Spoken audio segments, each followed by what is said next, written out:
Katie. Okay, so we're starting 6.2. So applications of extrema. So again, these are word problems that are area related and perimeter, circumference, etc. That we're going to find there. We're trying to maximize like an area or maximize perimeter or minimize cost, a little bit of that. But they're not the business kind related. They're not like cost, profit, revenue related. Okay, so a little bit different. And actually, I really kind of like them, but anyway, they might be frustrating, but hopefully you like them too. Okay, so again, just a few steps that really apply to any time you're doing your, well, the first two talk about any word problem. But first, again, you really have to read the problem maybe a couple different times. It's not one that you can just read right away and know what's going on. Draw a figure if appropriate and determine equations. You definitely, if it's some kind of a rectangle problem or an area problem, definitely draw a figure and start labeling it. If nothing else, just to get some partial credit, right? So I can give partial credit if you draw a rectangle and start to try to label it. If you draw a sad face and an IDK, I can't give you any partial credit for that. Okay, so then, so this is where it gets into calculus. So then you want to decide. So you're going to determine equations. So we're going to have a couple different equations here, okay? On each problem, we're going to have two equations. One of them will be what we're trying to maximize or minimize. So we're going to determine that one, which we will, and then we're going to use substitution. Easy to say. We're going to use substitution to change that expression to use just one variable. Okay, and again, that's substitution like you used in Algebra 2 and Pre-Calc. Then, from then on, it becomes like a homework problem where we're going to find the domain and the critical points and determine the max and the min. Okay, so the calculus part is actually very similar to what we've been doing. Okay, so, and again, typical of what we do, these start off relatively easy and kind of, you can almost guess them without doing the calculus, but to get, you know, credit and all that, we need to do the calculus. So, example 1, find two positive integers whose sum is 10 and whose product is maximized. So what kind of equation, so we're going to have two equations. So what kind of equation can represent two positive numbers whose sum is 10? Now on here we are going to be using two different variables. So what's an equation whose sum is 10? X plus y equals 10. Good. Are you good? Okay. And then the other equation is whose product is maximized. Okay. So how would we represent a product of x and y? What's that? Product means what? Multiplying. So if we want to find the product of x and y, it would be x times y. And that is what we're trying to maximize. So what I end up doing is I'm creating my equations. Anything that we need to actually maximize or minimize, I just set it equal to m. Because what's going to happen is you're always going to have one equation that gets set equal to a real number. Okay? And you'll see that pattern as you go along. So like your sum is 10. So we got x plus y equals 10. We're trying to maximize the area. So the one you're trying to maximize is not going to be equal to a value. So that one I just always kind of set equal to m. Okay? All right. Now, since this is the one we're going to maximize, we want to write this expression to use only one variable by using substitution. So we want to use this equation to allow us to substitute, to write this equation with just one variable. Okay? So how can we do that? Back in Algebra 2, if I told you to solve this using substitution, what would you do?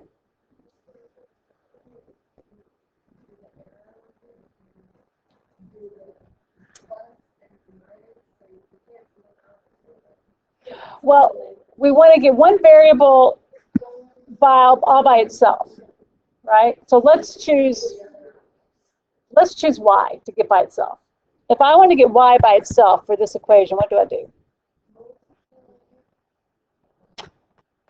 No, Catherine, what do I do?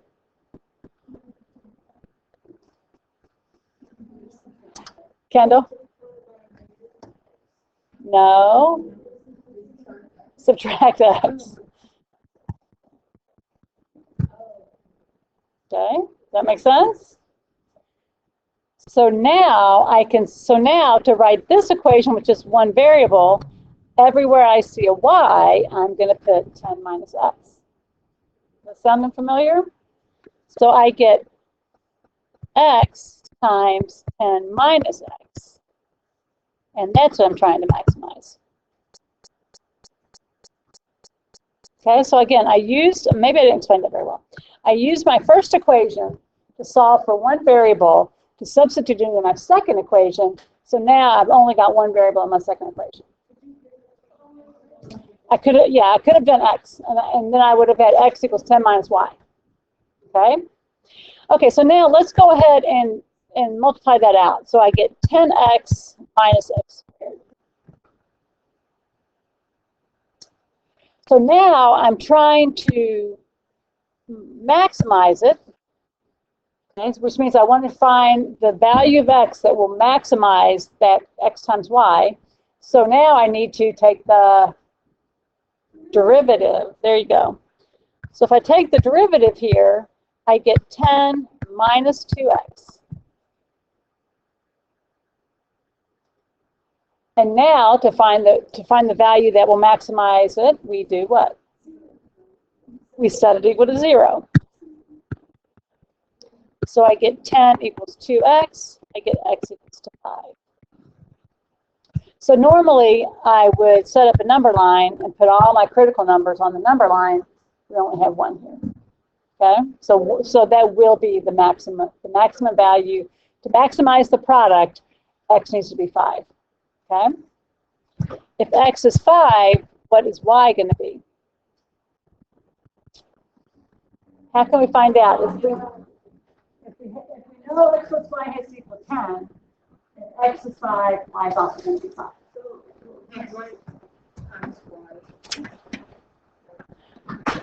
Well, so x plus y equals 10, and x times y equals what? 25. So what this problem is saying is that if x equals 5, that's how you can get the product of x plus y to be the greatest value. Because when you think about it, what else adds to 10? 4 and 6. What is 4 times 6? 24. Is that greater than 25? What else adds to 10? 8 and 2. So 8 times 2 is that greater than 25? No. 1 and 9. So what they're saying is, out of all the values of x and y that can add to 10, if we were trying to maximize the product of those numbers, x equals 5, y equals 5 is the greatest. Okay. X equals 5, y equals 5. Okay, does that make sense though? I mean, it's a very simple problem, so you may not quite see the value of it, but all the problems we're going to do are going to follow this pattern. You're given some kind of equation that has to be true, right? Like x plus y equals 10, some area equals 600, something like that. And then you're told that given this constraint, find out how you would find out the maximum dimensions, okay? So let's try it out. Okay, so we want to find two non-negative numbers. And actually, go ahead and you can write in integers instead of numbers. X and y, for which 2x plus y has to equal 30, and x times y squared is maximized. So our first equation that represents the constraint kind of thing that has to be true is going to be what? 2x plus y equals 30, right? And then the equation we're trying to maximize is xy squared.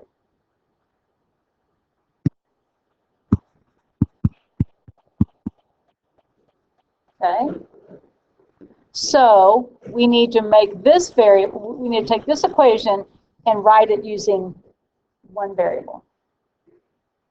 So we want to take this equation and solve it for one variable.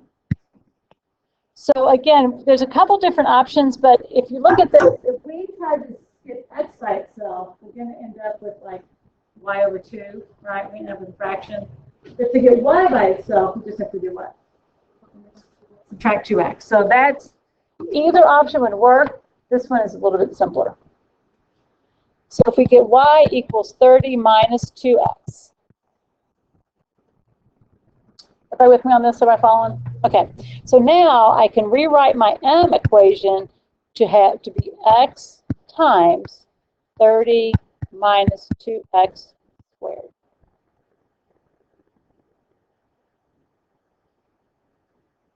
Okay. So now this is what I want to maximize. So first I have to take a derivative. Now I could go ahead and FOIL this out and distribute my x, but let's go ahead and use product rule instead. Okay? Just to practice with product rule. And I think it's easier this way. So the derivative of this, derivative of the first is going to be 1, right? Derivative of x is 1, right? So we get 1 times 30 times the second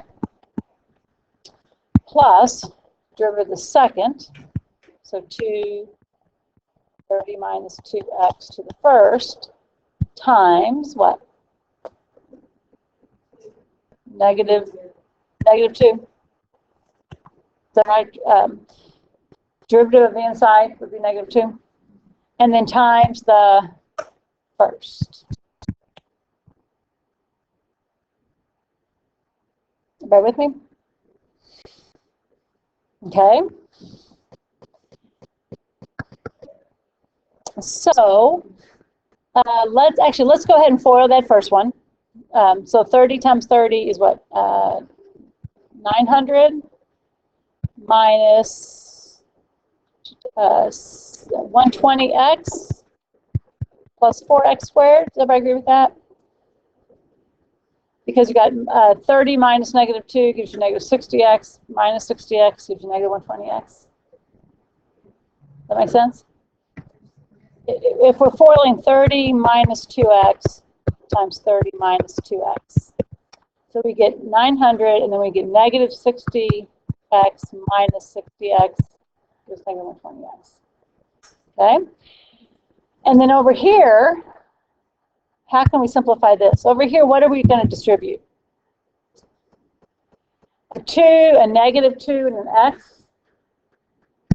So we're actually distributing a negative 4 into 30 minus 2x, if I agree with that. Negative 4x, thank you.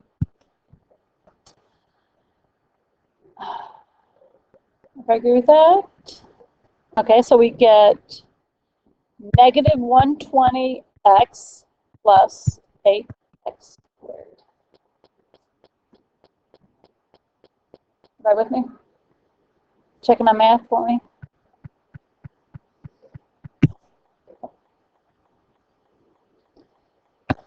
Okay. Now, when we combine like terms, we get our 900 minus, what, 240x plus 12x squared.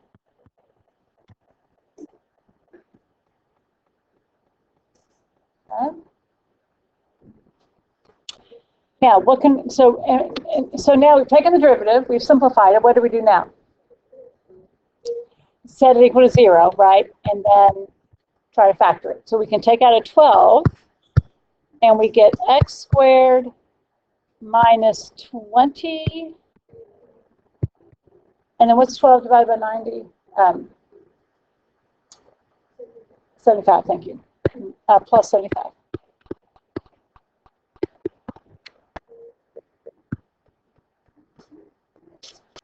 Now, what multiplies 75 adds to negative 20. 15 and 5, right? So we get x minus 15, x minus 5. So our critical numbers are 15 and 5. Yes.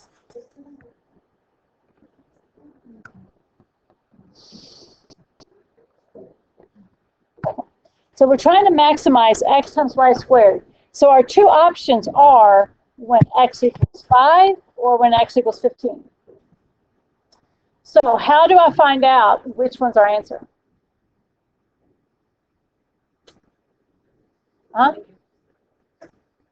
Well, we have to sub it into this to see which one's greater, right? But we also need to figure out y first, right? So when x is 5, what's y going to be? 20, right? When x is 5, y equals 30 minus 2 times 5, so y equals 20. When x is 15, what is y?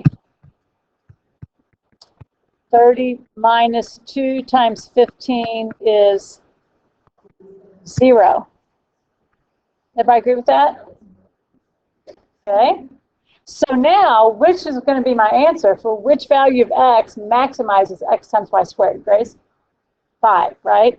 Because x times y squared is now going to equal, what, 5 times 20 squared for this one, and it's going to equal 15 times 0 squared for that one.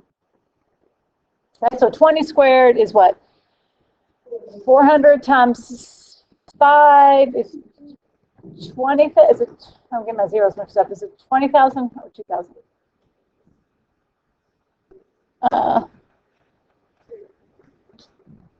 Oh yeah, 2,000. Thank you. And over here, it equals 0. Okay, so the answer to maximize that is x has to equal 5, and then y will equal 20. Okay? Fascinating? Yeah, thank you. Grace is on it today. She's answering me, which I appreciate. Okay? All right, so we've done 2 of them using equations we're given, right, and finding just values of x and y. Now we're going to use it to find, we're going to do lots of farming today. Areas, farmers building fences is kind of the theme of today's lesson. Okay. Oh, and it's cowboy. Hey, I did that on purpose. All right. Yes. Talk about everything falling right into place. Okay. All right. So a farmer needs to maximize the area of his field in order to maximize profit. We're going to make this a rectangular field. Most of them will state that, but we're going to say it. The field has a perimeter of 200 feet. What should the dimensions be in order to maximize the area? What is the maximum area? So a lot of these have to do with fencing and area. Okay, so when he says that the field has a perimeter of 200 feet, think about that like he only has 200 feet of fence. Okay, so he's got a rectangular plot of land, and on a rectangle we can make the x's width, right, and the y's, x's width and length y. You don't have to, but it's kind of the standard. So if we know the perimeter has to be 200 feet, what's an equation we can write that will be equal to a number? Molly? Right, 2x plus 2y equals 200. And then what is the equation? We're trying to maximize the area. So what is the equation we're trying to maximize? X times y, right? So all of these, when it comes to farming like this, you're usually either given the perimeter or given the area and trying to find the other one. Okay, a lot of times it's minimizing perimeter and maximizing area, vice versa. Okay, so first step is we have to write this equation using just one variable. So on this one, they absolutely does not make any difference. So why don't we solve for x this time, just to show you guys that you don't always have to solve for y. Okay? So how would we solve this equation right here for x? Subtract 2y, so we get 200 minus 2y, and then divide by 2. So we get x equals 100 minus y. So now what do we do? Plug it into our area. So now we have m equals 100 minus y times y. Distribute. So we get 100y minus y squared. And now we need to maximize it, so we take the derivative. Honestly, biggest mistake people make on this is forgetting to take the derivative. Like they go ahead and try to solve this equation, but don't forget. So we get 100 minus 2y. Now to find our possible values, we set it equal to 0. So 100. So a lot of these at the very beginning here end up to always be make it the best way to maximize area is to make a square. So we get y equals 50. And again, that's our only answer, so we don't need to test answers. But if y equals to if the length is going to be 50, what's the width have to be? 50 also. Again, they won't always be squared because we started putting a little bit of other constraints on them in a second. But so, and again, so if I write it like this, does everybody understand that that means it's 50 by 50, right? So that little x is kind of stating its dimensions, okay? Which is used a lot with this. Okay, everybody good? All right, let's try another one. They get progressively a little bit trickier. So this one, City Hall plans to build a city playground in a rectangular shape that has an area of 625 feet, and then surround the playground by a fence. How can the city save money by minimizing the cost of the fence? So again, they want it to be 625 feet, but they want to try to minimize, get the shape that will make the minimum fencing. So what's our equation that has an equal sign with it? It's equal to a number. Right, Grace?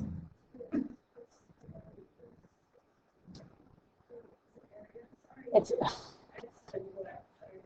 again, that's a comment. You really have to read these problems carefully for what they're giving you, right? So this is giving you area, and then what we're trying to minimize is the perimeter. And what's the equation for the perimeter? Lexi?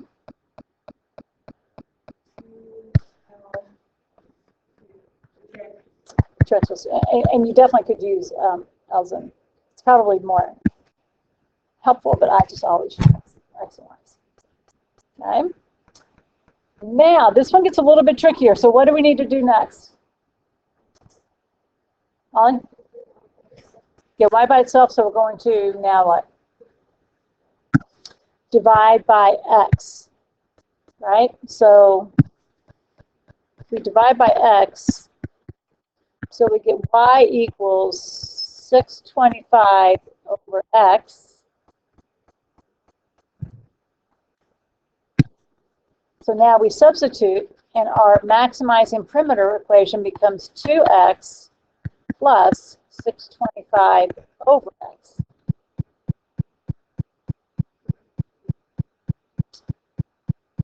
What's that? Oh, thank you. 2 times 2.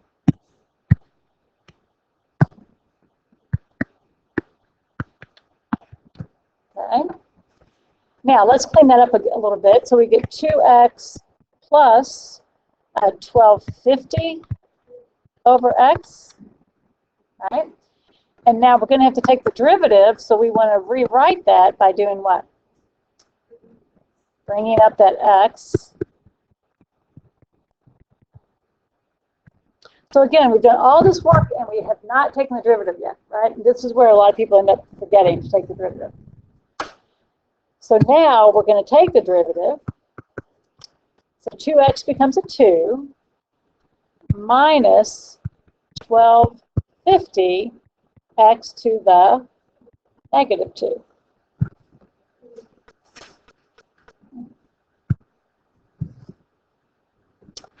So if we rewrite that,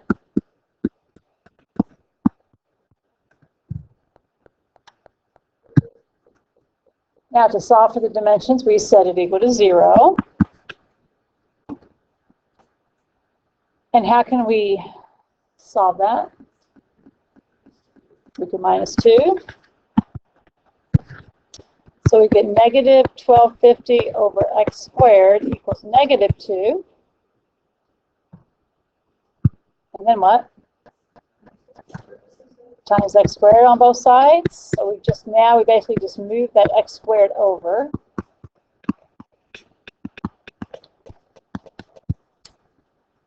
And now, divide by negative 2. So we get x squared equals, now we're back to 625. The good thing about this is you always should end up with some pretty nice numbers. So now if x squared equals 625, x equals 25, because we're taking the square root. So actually x equals plus or minus 26. Is it 25? Yeah. So can we have a negative length? No, right? So our width is going to be 25. And our length is going to be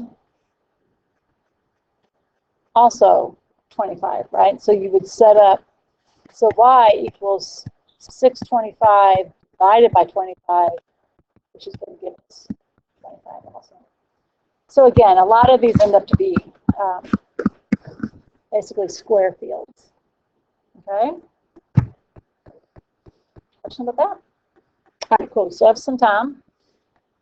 So now the dreaded riverfront farm. Okay.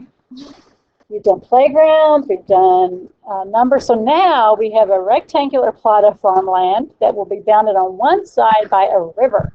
So do you need a fence when you're bounded by a river? No, we're going to say we're not worried about the animals running in the water, I guess. But no, we don't need a fence when we're bounded by a river. So we've got a river and we've got a rectangular plot of land. And then on the other three sides by a single strand electrical fence. We have 800 meters of wire at your disposal. What is the largest area you can enclose? So we know we have 800 meters of fence to use, right, of wire, but we want to try to get the largest area we can. Okay? What's that? Say louder.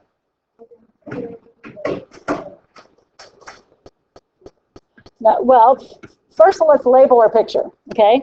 Let's let the width be x, right? So we'll put an x here and an x here, and we'll put a y there.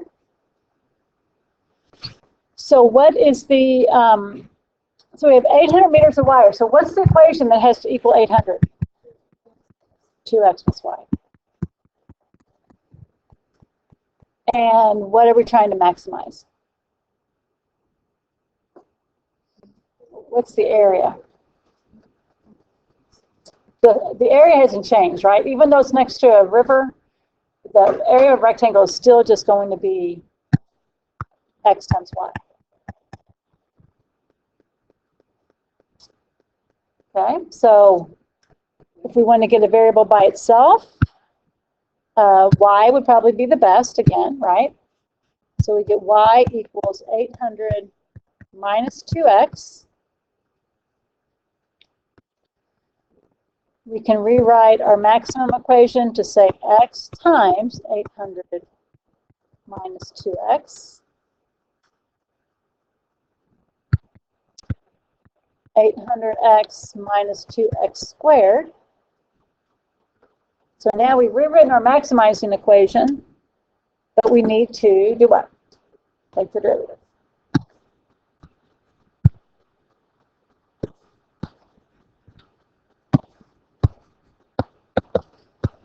So 800 minus 4x, and we set it to 0.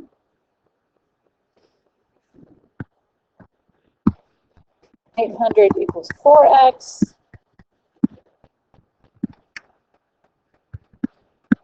X equals 200.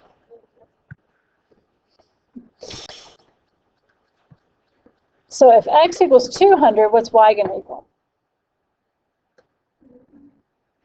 400, right? Because y is going to equal 800 minus 2 times 200. So this time, it's not a perfect square, right? I mean, we're not trying to make a rectangle into a square. So the answer, the dimensions would be 200 or 400. Okay, thanks, Grace. Looks like they're backing me up. Okay. Now, so questions about that. So your book problems are just 5 problems. A couple of them are like the integer problems that we started with. A couple of them are like this. One of them, though, one of them involves a pen